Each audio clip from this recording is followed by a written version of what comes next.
আসসালামু আলাইকুম ওয়া রাহমাতুল্লাহি ওয়া বারাকাতুহু।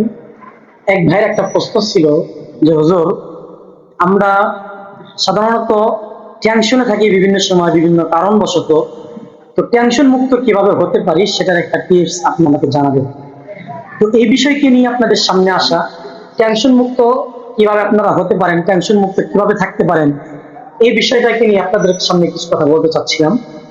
আসল কথা কি ভাই, সেটা হচ্ছে প্রত্যেক মানুষের টেনশন প্রত্যেক মানুষের নিজে নিজে সলভ করতে হবে। কারণ আপনার টেনশন আমি সলভ করতে পারবো না, আমার টেনশন আপনি সলভ করতে পারবেন না। কিন্তু হ্যাঁ, আমরা আপনাদেরকে কিছু পরিমাণ টিপস দিতে পারি, কিছু পরিমাণ কথা দিতে পারি, যে কথাগুলোর মাধ্যমে আপনি আপনার সমস্যাকে সমাধান করতে পারেন। আমরা আগে জানবো যে আসলে মানুষের কয়টা কারণে টেনশন হয়। আমরা আগে প্রথমত জানবো মানুষের কয়টা কারণে টেনশন হয়, আমরা সেটা আগে জানবো। এক নম্বর টেনশন মানুষের হয় পারিবারিক কারণবশত, সেটা স্ত্রী কিংবা মা, ভাই বোন বা এই জাতীয় মনোমালিন্যের কারণে টেনশন হয়। দ্বিতীয়ত টেনশন হয় টাকা পয়সার কারণে। তৃতীয় নম্বর টেনশন হয় সাধারণত দেখা যায় প্রতিবেশীর বিভিন্ন রকমের ঝামেলা বা এই জাতীয় কোনো কারণবশত নিয়ে টেনশন। এরপর টেনশন মানুষের হয়ে থাকে সাধারণত জমি জমা বিষয় নিয়ে মানুষের টেনশন হয়ে থাকে।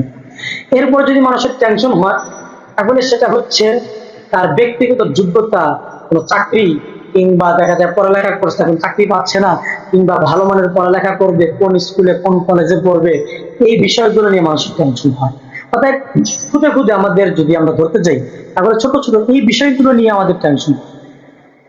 বিভিন্ন সময় স্বামী স্ত্রীর মাঝে মিল মহব্বত না থাকার কারণে টেনশন বা এই জাতীয় যে টেনশন গুলো হয়ে থাকে, আমরা এগুলোকে সলভ করব কিভাবে।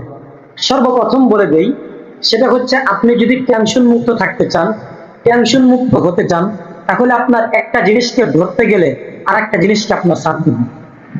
একটা জিনিস ধরবেন আর একটা জিনিস ছাড়বেন, এভাবেই আপনার টেনশন মুক্ত হতে হবে। যেমন আমি আপনাকে উদাহরণস্বরূপ একটা জিনিস আপনাকে বলি, যে আপনার এমন একটা কাজ হয়েছে, যে কাজটা যদি আপনি করেন তাহলেও আপনি বিপদে পড়বেন, আর আপনি যদি এটা না করেন তাহলেও আপনি বিপদে পড়বেন। যেমন এর মাঝে আমি বলি, যেমন আপনার কাছে একটা চুরিকৃত মাল আছে, আপনি চুরি করেন, আপনি ক্রয় করছেন। এই চুরিকৃত মালটা আপনি একজনের কাছ থেকে ক্রয় করছেন। পরবর্তী সময় আপনি জানতে পারছেন যে এই চুরিকৃত মালটা আমি যদি বাজারে বিক্রি করি তাহলে আমি ধরা খেয়ে যাব যে এই মালটা আমার কাছ থেকে কেউ কিনছে, আর এটা আমার আত্মীয় স্বজন আশেপাশের মানুষ জেনে যাবে যে এই জিনিসটা মনে হয় আমি চুরি করছি। এক নম্বর, মানে আপনি পণ্য চুরি, আপনি পণ্য বিক্রি করতেছেন, পণ্যটা আপনার কেনা, পণ্যটা আপনার কেনা, কিন্তু আরেকজন বুঝতেছে আপনি চুরি করছেন।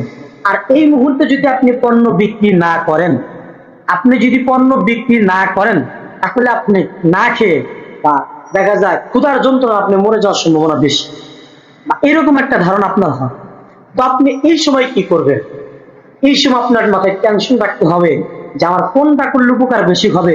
এই সময় আপনার টেনশন রাখতে হবে যে কোন জিনিস করলে আমি লাভবান বেশি হতে পারি, আমি বিক্রি করলে ধরা খাবো কি না, আর ধরা খাইলেও সেটাকে আমি সলভ করতে পারবো কিনা, আর যদি আমি বিক্রি না করি তাহলে আমি না খেয়ে থাকবো কিনা।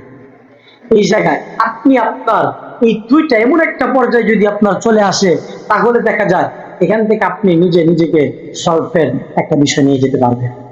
এরপরে আপনার পারিবারিক কোনো সমস্যা হয়েছে, এই সমস্যা আপনার কিভাবে সমাধান হতে পারে, কোন জিনিসকে ছাড়তে হবে, প্রয়োজন আপনার স্ত্রীর কাছে আপনার সরি বলতে হবে, বলেন, সমস্যা নেই।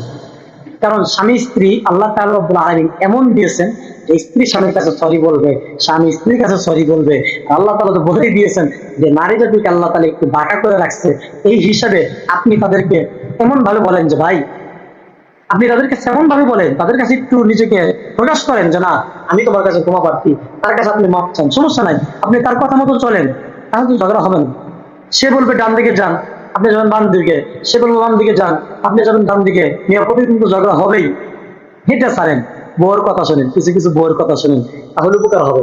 শাহেখ আহমদুল্লাহ সাহেব একটা কথা বলছিলেন, এক বিবাহের ভিতরে 15,000 টাকা দেন মোহর একটা বিবাহ ছিল। উনি বলছিলেন যে আপনারা বউয়ের কথা শুনবেন, সংসারে ঝগড়া হবে না। বাস্তবতা এটাই। তবে হ্যাঁ, যেটা ইসলাম বিদ্বেষী হবে, যেই কথাটা বাবা মাকে কষ্ট দেওয়া হবে, এই জিনিসগুলাকে আপনি ছেড়ে এই কথা শুনবেন না, বাকি কথা শোনেন, সমস্যা কোথায় আপনার? আপনার ঘরের রানী আপনাকে যেটা বলবে সেটা শুনবেন না, তো ঝগড়া তো হবেই ভাই। এই বিষয়গুলোকে আমরা সলভ করার চেষ্টা করব।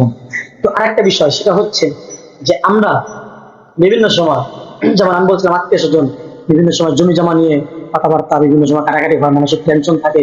আপনি ওই সময় কিভাবে নিজেকে সলভ করতে পারেন, নিজের চিন্তা ধারণা অনুযায়ী আপনি সলভ করে নেবেন। কারণ আমি আপনাকে বলে দিতে পারবো না ভাই, কারণ আমি আপনাকে বলে দিতে পারবো না। তবে হ্যাঁ, সবসময় আল্লাহ তাআলা মুখী হবেন, আল্লাহ তাআলার নৈকট্য অর্জন করার চেষ্টা করবেন। এরকম ভাবেই যে কোনো একটা বিষয় যদি আপনার কষ্টের সম্মুখীন হন, তাহলে আল্লাহর কাছে বলবেন, আল্লাহ এই বিষয়টা আমরা কিভাবে সলভ করতে পারি, এই বিষয়টা সলভ করার জন্য আল্লাহ তুমি আমাদেরকে এমন একটা পর্যায়ে নিয়ে যাও আল্লাহ, যাতে আমি ইস্তেখারা করে এটাকে যেন পরিপূর্ণ সাথে সলভ করে নিয়ে আসতে পারি। এটা আপনি চেষ্টা করতে পারেন। অতএব আপনি যদি এই জিনিসগুলোকে নিজের থেকে যদি সলভ করতে চান, তাহলে আপনি পারবেন ইনশাল্লাহ। কখনো কারো ধারস্থ হতে হবে না, কারো কাছে বিশেষ ঘুরতে হবে না। আপনি আপনার মেধা দ্বারা, আপনি আপনার বিচক্ষণতা দ্বারা আপনি সলভ করে ফেলেন। আল্লাহ তাআলা আপনাকে সহজ করবেন ইনশাল্লাহ। আসসালামু আলাইকুম ওয়া রাহমাতুল্লাহ।